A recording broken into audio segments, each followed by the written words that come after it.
ದಾಂಡೇಲಿ ನಗರದ ಅಂಬೇವಾಡಿಯ ಸರ್ಕಾರಿ ಪ್ರಥಮ ದರ್ಜೆ ಕಾಲೇಜಿನಲ್ಲಿ ಶನಿವಾರ ಮುಂಜಾನೆ ಎನ್ಸಿಸಿ ದಿನಾಚರಣೆಯನ್ನು ಕಾಲೇಜಿನ ಆವರಣದಲ್ಲಿ ಸಸಿಗಳನ್ನು ನೆಡುವುದರ ಮೂಲಕ ಆಚರಿಸಲಾಯಿತು. ಕಾಲೇಜಿನ ಪ್ರಾಂಶುಪಾಲರಾದ ಡಾಕ್ಟರ್ ಎಂ.ಡಿ. ವಕ್ಕೊಂದವರು ಕಾರ್ಯಕ್ರಮದ ಅಧ್ಯಕ್ಷತೆಯನ್ನು ವಹಿಸಿ ಮಾತನಾಡುತ್ತಾ, ಎನ್ಸಿಸಿಯು 1948ರಲ್ಲಿ ಸ್ಥಾಪನೆಯಾಗಿದ್ದು ರಾಷ್ಟ್ರದ ಒಂದು ಪ್ರಧಾನ ಯುವ ಸಂಸ್ಥೆಯಾಗಿದೆ. ಈ ಸಂಸ್ಥೆಯನ್ನು ಶಾಲಾ ಕಾಲೇಜು ಹಾಗೂ ವಿಶ್ವವಿದ್ಯಾನಿಲಯಗಳ ವಿದ್ಯಾರ್ಥಿಗಳು ಸ್ವಯಂ ಪ್ರೇರಣೆಯಿಂದ ಸೇರಿಕೊಳ್ಳಲು ತೆರೆಯಲಾಗಿದೆ.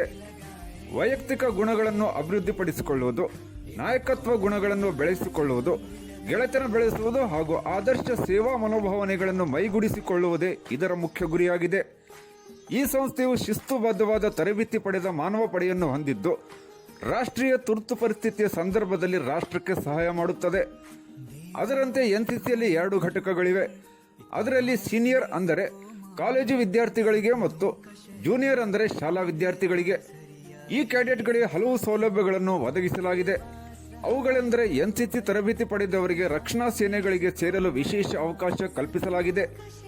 ಅಂತೆಯೇ ತರಬೇತಿಯಲ್ಲಿ ವಿಶಿಷ್ಟ ಸ್ಥಾನ ಪಡೆದ ವಿದ್ಯಾರ್ಥಿಗಳಿಗೆ ವೃತ್ತಿಪರ ಕಾಲೇಜುಗಳಲ್ಲಿ ಮೀಸಲಾತಿ ಸೌಲಭ್ಯದ ಜೊತೆಗೆ ತರಬೇತಿ ಅವಧಿಯಲ್ಲಿ ದೂರದ ನಡಿಗೆ, ಸಾಹಸ ಪ್ರಯಾಣ, ಜಾರಾಟ, ಪರ್ವತಾರೋಹಣ ಮುಂತಾದವುಗಳನ್ನು ಹಮ್ಮಿಕೊಳ್ಳಲಾಗುತ್ತದೆ ಎಂದರು.